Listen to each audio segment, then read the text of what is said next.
Radio Sucesos 101.7 FM presenta su noticiero Sucesos, un periodismo libre para una democracia plena. Los hechos y las opiniones de los sucesos que marcan nuestro tiempo.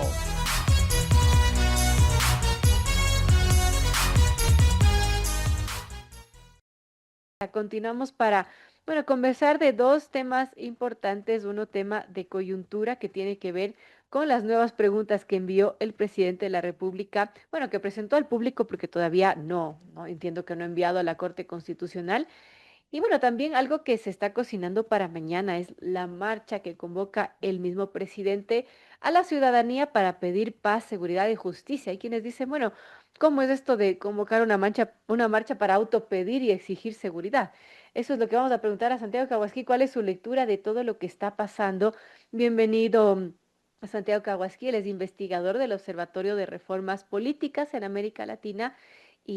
Vamos a analizar esto, cómo ve la estrategia de presentar nuevas preguntas más pronto que tarde a la Corte Constitucional después de que la Corte se pronunció sobre alguna de las preguntas que propuso el Ejecutivo para consulta popular. Y el resultado fue que solamente dos fueron admitidas para realizarse bajo esa vía. Además, según los jueces de la Corte, deberán tramitarse otras vía enmienda o reforma parcial que implica que tomará más tiempo y que pasará otros filtros. Así pues, el presidente enfrenta un nuevo escenario, una decisión que, podía tomarse como que se frustró su agenda y agudizó las tensiones entre este organismo, entre la Corte Constitucional y el Ejecutivo. Pero claro, ya en lugar de lamentarse sobre esto, enseguida se plantean nuevas preguntas, se reformula esto del tema, por ejemplo, del CPCCS, que no se aceptó. Y vamos a ver cómo se da todo esto, porque claro, solamente pasó el tema de contratación por horas para el sector turístico y la reducción del número de asambleístas, pero las demás no tuvieron cabida en la Corte Constitucional. Ahora el presidente hace un nuevo paquete de 7 preguntas para referéndum y plebiscitos, algunas reformulando el espíritu de las anteriores que fueron rechazadas. ¿Cómo vemos esta estrategia de cara a lo que está sucediendo en el país, de cara a las tensiones que también ha habido entre la Corte Constitucional y el Ejecutivo? Santiago, bienvenido. ¿Cuál es su lectura de esto nuevito que estamos analizando? Muchísimas gracias, Vero, por la invitación. Un gusto siempre estar en Radio Sucesos. Creo que lo que hemos visto respecto al envío, aún no se hace formal, digámoslo así, aún no conocemos formalmente la entrega de nuevas preguntas por parte del Ejecutivo a la Corte Constitucional. Sin embargo, hay ya un pronunciamiento público por parte de la Presidencia de la República, Claro. estableciendo que en las próximas horas seguramente se enviará el sustento del texto que servirá como respaldo para lo que podrían ser nuevas preguntas de consulta popular, de referéndum. Y me parece que esto, Vero, como tú manifestabas, se inserta en una respuesta política por parte del Ejecutivo a lo que ha sido una escalada de tensiones entre el presidente de la República y la Corte Constitucional. Yo quisiera brevemente reseñar cuál fue el origen que detonó justamente esta tensión. Quizás valga la pena reseñar, por ejemplo, cuál fue el inicio. El 5 de agosto, por ejemplo, la Corte Constitucional establece la suspensión de 19 artículos, entre ellos la ley de inteligencia, la ley de integridad pública, fundamentalmente, que básicamente ponían en suspenso algunos de los artículos de estas dos leyes. Sin embargo, esto no suponía una declaratoria de inconstitucionalidad de la ley, Claro. sino únicamente una suspensión.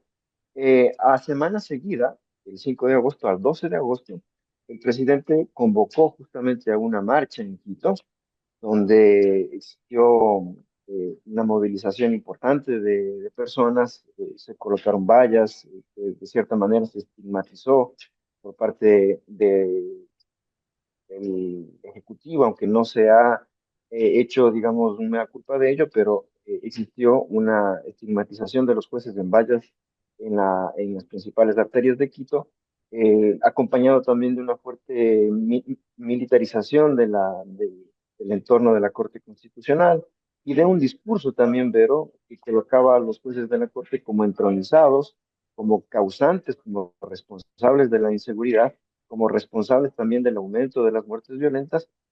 Y me parece que no solamente el Ejecutivo se quedó con esto, con la movilización, con la marcha, con la estigmatización que fue condenada por algunos organismos internacionales, entre ellos la Organización de Naciones Unidas, el Alto Comisionado para los Derechos Humanos, también la Comisión Interamericana de Derechos Humanos de la OEA se pronunció al respecto. No solamente eso, sino que el 13 de agosto el Ejecutivo envía una pregunta a la Corte Constitucional respecto al juicio político a los jueces de la Corte Constitucional.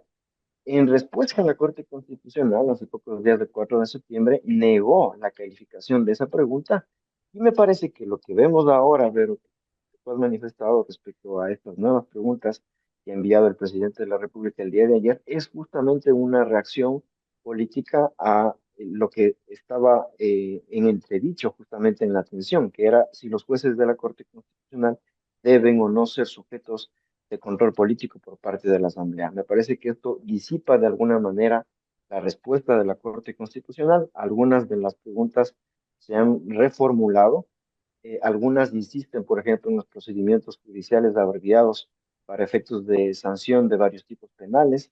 Y recordemos que también parte de ello ya se habló en la consulta anterior, donde se reformularon las penas de 10 tipos penales del Código Orgánico Integral Penal. Y sin embargo, digamos, se insiste en que la ley sería una de las causas para superar, justamente uno de los efectos para superar la crisis de inseguridad. Ahora, ¿qué apoyo podemos decir que puedan tener estas nuevas preguntas, las que ya están aprobadas y que, bueno, tal vez tengamos un plebiscito el 30 de noviembre? ¿Cómo vemos ese, bueno, ese clima político actualmente, Santiago, tomando en cuenta que, bueno, el presidente, si bien mantiene una popularidad muy alta, sí ha caído unos puntos según algunas encuestadoras? ¿Cómo llegaremos para, bueno, finales de noviembre, diciembre, cuando sea este plebiscito, esta consulta popular? Sí, me parece a mí, Vero, que en la audiencia que convocó la Corte Constitucional para que el Ejecutivo y también la Asamblea Nacional pueda justificar la constitucionalidad, la legalidad del procedimiento que se siguió en el tratamiento legislativo, cumplía justamente con todos los parámetros técnicos. Sin embargo, me parece que la participación tanto de la Asamblea Nacional como representante jurídico de la Asamblea Nacional, como también el representante jurídico de la Presidencia de la República, fue muy paupérrimo. Muy escasos argumentos, muy escasos justificaciones para justamente en el ámbito del derecho, en el ámbito del razonamiento jurídico, plantear razones. Me parece que frente a eso, frente a una audiencia de la cual la opinión pública hizo muchos comentarios en contra justamente de la participación en el ámbito jurídico, digamos, del Ejecutivo, lo que vemos es que hay más bien una reacción política y yo creo que justamente la marcha evidencia dos cuestiones fundamentales. La primera es que el gobierno busca evanecer sus propias responsabilidades respecto a el incremento de la inseguridad que vive el Ecuador. El Ecuador en el primer semestre del 2025 de este año ha incrementado 47% el número de muertes violentas, se ha disminuido en 36% las incautaciones de droga, y eso evidencia de que existen unos resultados que no acompañan la narrativa del gobierno de justamente avanzar en su estrategia de combate al crimen organizado y de avanzar en su estrategia de la guerra interna que él mismo lo declaró. Entonces, me parece que existe una estrategia de evanecer las responsabilidades propias, de endilgar estas responsabilidades a otras instituciones, pero fundamentalmente también, visto en clave de gestión pública, de gestión gubernamental, creo que los resultados que hemos dicho no acompañan la narrativa del gobierno de avance en su estrategia de guerra, de victoria en su estrategia de guerra que él mismo nos convocó y nos llevó justamente a esta situación. Entonces, me parece que dado que no puede justificar eso con resultados concretos, me parece que recurre a un enemigo constitucional, en este caso la Corte Constitucional, para vender en su electorado, en su base electoral, en su base popular, la idea de continuación, la idea de evolución, la idea de eh, un avance en su estrategia política y gubernamental. Ahora, esta marcha en contra de la Corte Constitucional fue hace un mes después está cocinando una nueva marcha, Santiago, que será el día de mañana en Guayaquil por la seguridad y por la paz.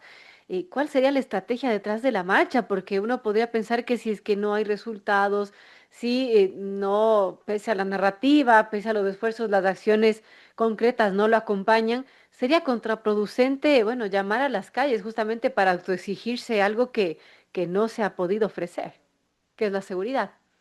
Me parece, Vero, que esa es una pregunta de fondo. Creo que debemos como sociedad discutir justamente qué está de por medio de la movilización a través del poder político, a través de las instituciones de gobierno en muchos casos, convocando a una movilización en las calles, es decir, trasladando la crispación, la tensión, la confrontación institucional a las calles en una estrategia, yo diría, riesgosa para el gobierno nacional y también riesgosa para la propia convivencia democrática de los ecuatorianos. Creo yo que el gobierno, de cierta manera, está buscando el marco propicio para, yo diría, para tratar de insistir en la germinación eh,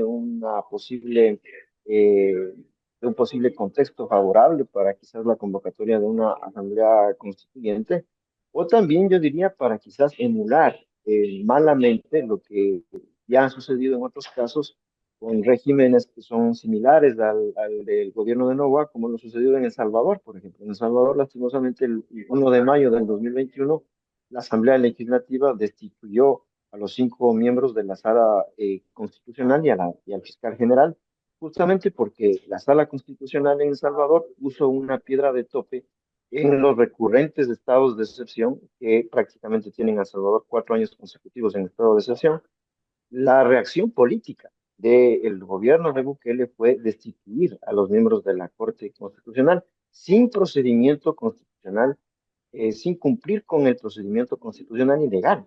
Es decir, los miembros de la Corte, de la Sala de lo Constitucional en El Salvador, fueron removidos por acción política de la Asamblea Legislativa sin que sean sujetos de control político, por ejemplo. Me parece que eso ha convertido en El Salvador, por ejemplo, en un régimen de autocratización, que todos han reconocido así, todas las ciencias políticas lo han reconocido así.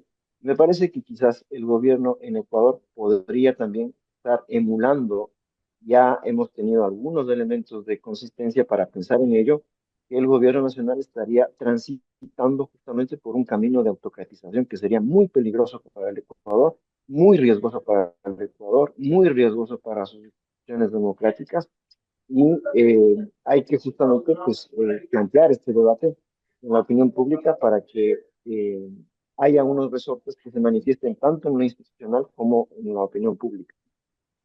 Ahora, Santiago, hablando de, bueno, de esto que pasaría con la marcha, bueno, esto ya lo veremos, los efectos, que como usted dice es una estrategia riesgosa, pero también he escuchado voces que dicen, quizás lo que se está buscando es presionar para que eventualmente se pueda dar las condiciones para convocar una asamblea constituyente. ¿Usted podría ver posible algo así?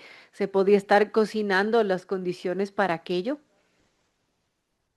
Me parece que el escenario que tiene el presidente Noboa es un escenario adverso.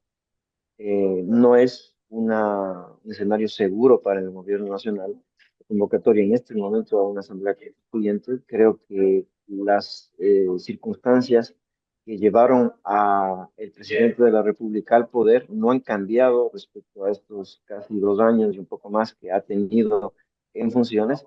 El pueblo ecuatoriano tiene, eh, de acuerdo a las propias encuestas, muchos malestares que se han acumulado y que no han tenido respuesta en este gobierno tampoco. Y creo yo que el gobierno va a tener que medir con pinzas, con mucho cálculo y con mucho tino, cuál es el momento mejor, digamos, para la convocatoria a una asamblea constituyente. Me parece que en este momento el presidente necesita acumular más respaldos en términos de gestión. El presidente de la República necesita convencerse que la única forma de fortalecer a su gobierno es fortaleciendo fundamentalmente los aspectos en los cuales los ecuatorianos evidencian malestar, fortaleciendo fundamentalmente los servicios públicos, fortaleciendo fundamentalmente la salud, por ejemplo, fundamentalmente la seguridad. el gobierno no va a tener fortaleza si es que no tiene un plan de inversión en seguridad, si es que no tiene un plan de inversión en salud. Eh, Creo que en contraste, por ejemplo, lo que sucedió en El Salvador, en este paralelismo que habíamos comentado, en El Salvador existió justamente un plan agresivo de inversión que le dio al presidente Bukele la popularidad que aún tiene, que aún Claro. preserva.